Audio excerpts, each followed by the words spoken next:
صدر Pakistan peoples party برطانیہ محسن پاری صاحب، آج کے مہمان دل عزیز میاں سلیم صاحب، صدر Pakistan peoples party greater London Riaz Qamri صاحب، رانا خلیل صاحب، آصف خان، نثار خار صاحب، محمد صاحب، یونس افریدی، ہماری بہن سبلینا صاحبہ، زاہدہ نوری صاحبہ، مشتاق لاشاری صاحب، وحید صاحب اور اپنے شفیع بھائی صاحب اور خالد صاحب، واحد اصغر خان صاحب، سب کو میرا جی سلام۔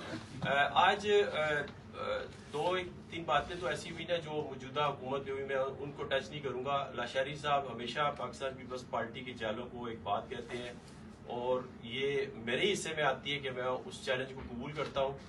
آج بھی میں ویسے تو میں اکثر اوقات بھٹو صاحب کی وہ باتیں کہتا تھا جو بھٹو صاحب کی خواہشات تھیں، اقوال زری تھے، کہ جس میں تین انہوں نے اقوال زری بتائی اپنی خواہشات کی، وہ تین۔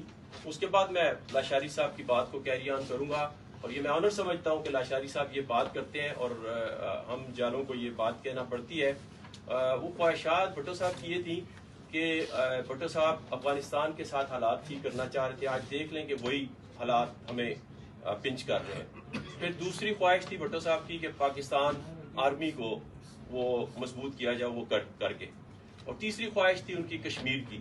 تو یہ تین میں سے ایک تو انہوں نے کی، اور دو کے اوپر ان کی زندگی نہیں رہی۔ بی بی شہید نے بھی کام کیا، اب زرداری صاحب نے بھی کیا، بلاول بھٹو بھی کہہ رہے ہیں۔ اور اب میں بات کروں گا، لاشاری صاحب نے 66 سے بات کی، میں 1958 سے بات کروں گا۔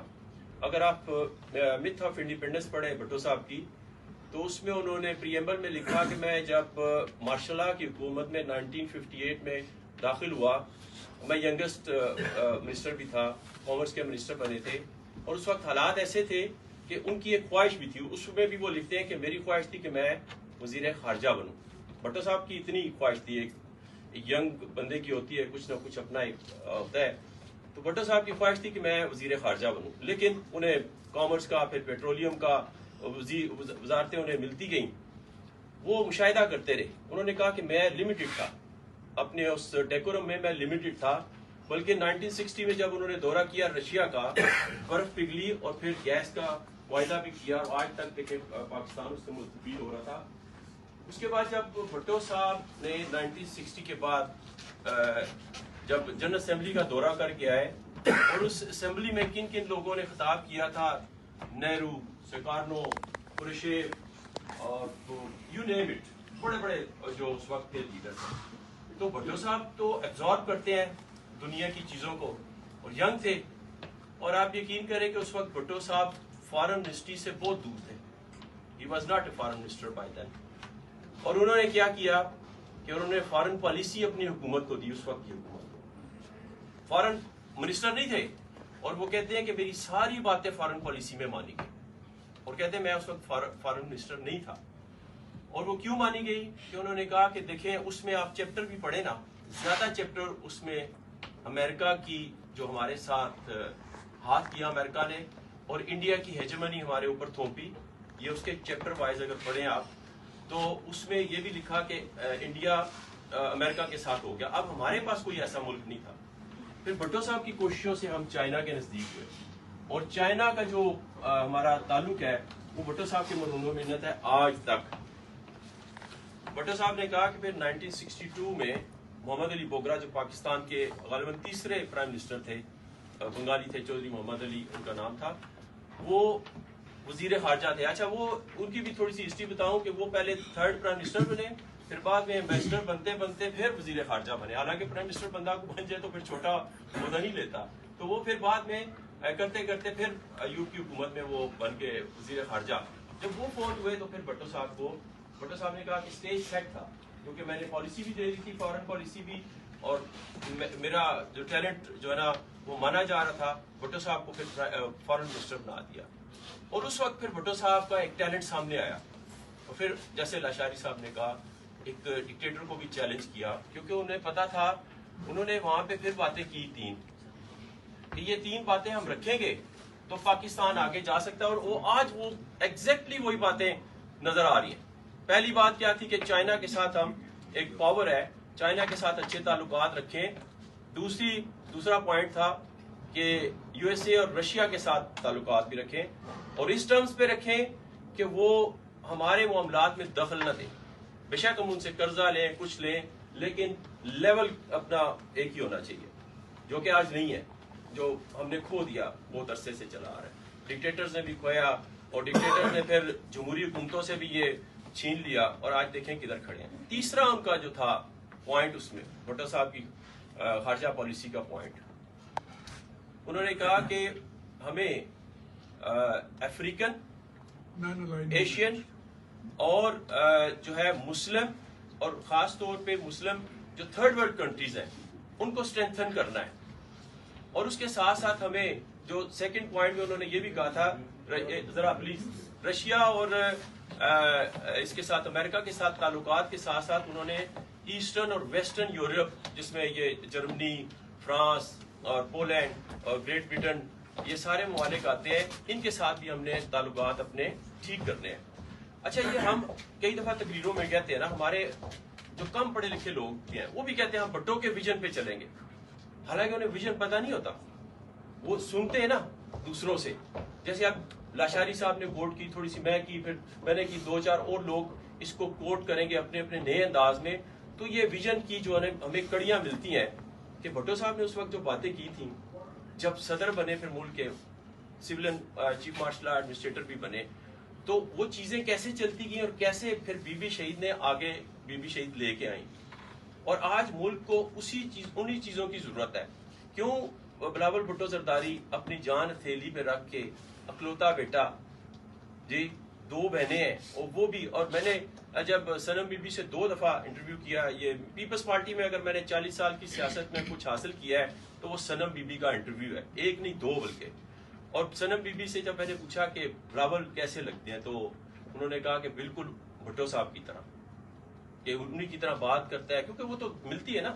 ہم تو ٹی وی پہ دیکھتے ہیں یا کبھی کسی فنکشن میں تھوڑا سا ہاتھ ملا دیا ہے کچھ, وہ تو پھر اپنے بھانجے کو ملتی ہیں اور حد سے زیادہ پیار بھی کرتی ہیں.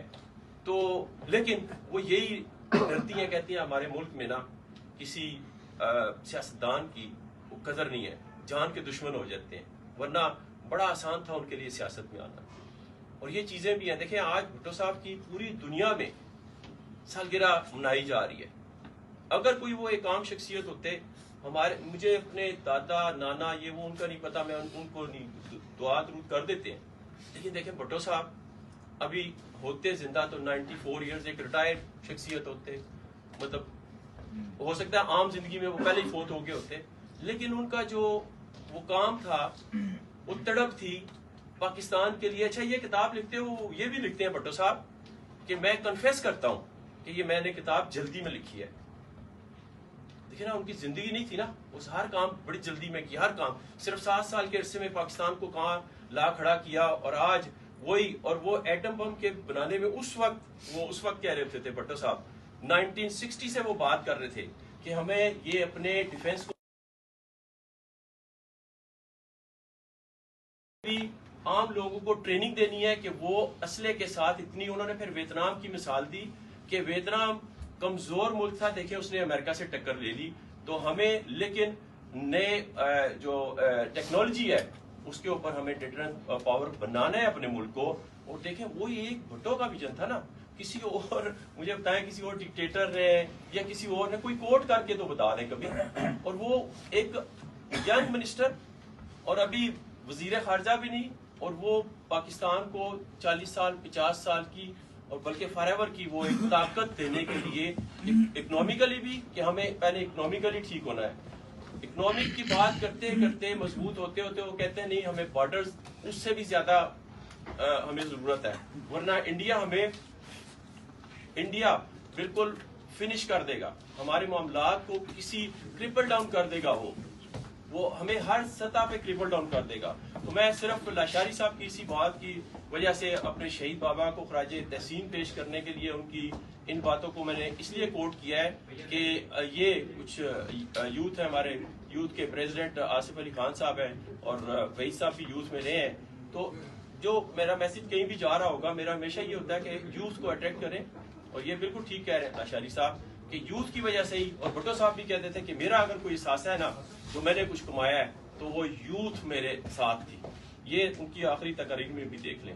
تو میں ایک دفعہ پھر اسی پہ اختتام کروں گا، لیکن خراج تحسین میں میاں سلیم صاحب کو بھی پیش کروں گا کہ میاں سلیم صاحب نے جس طرح انتھک محنت کے ساتھ پاکستان پیپلز پارٹی کا جب سے انہیں چیف کوآرڈینیٹر ریڈنگ کے بنے اس وقت سے لے کے جہاں جہاں بھی میاں صاحب نے کام کیا، میرے خیال میں فرنٹ پہ ہی کیا. میاں صاحب نے کبھی بھی لغزش نہیں رکھی، اور یہ ایک جالے پن کی نشانی ہے، اور انہی کی وجہ سے ہمیں بھی جو ہے وہ ایک انسپائریشن ملتی ہے. آج 2 ہمارے اور انسپائریشنز نہیں آئے، میاں افضل خالد صاحب، ان کا بھی اپالوجی ہے، اور خادم حسین ناصر صاحب کی ہمیں انہیں یاد رکھنا چاہیے.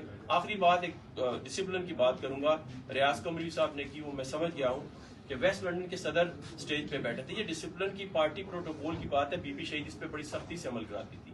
ان کا مطلب یہ ہے جب ایسٹ لنڈن میں صدر فنکشن ہوتا ہے تو شفیع بھائی کو سٹیج پہ ہونا چاہیے، اور شفیع بھائی وہ ایک سادہ طبیعت کے ہوں نہیں بیٹھتے، لیکن پارٹی ڈسپلن کو ہمیں جو ہے نا وہ مینٹین رکھنا پڑے گا، اور اسی طریقے سے پارٹی نے آگے چلنا ہے. اور میں ان کو بھی ویلکم کرتا ہوں، ریاض محمد صاحب کو بھی یوتھ کے پی وائی او کے لائر فورم کے صدر بنے، آپ کو بھی ویلکم کرتے ہیں. جی thank you very much. G Bhutto.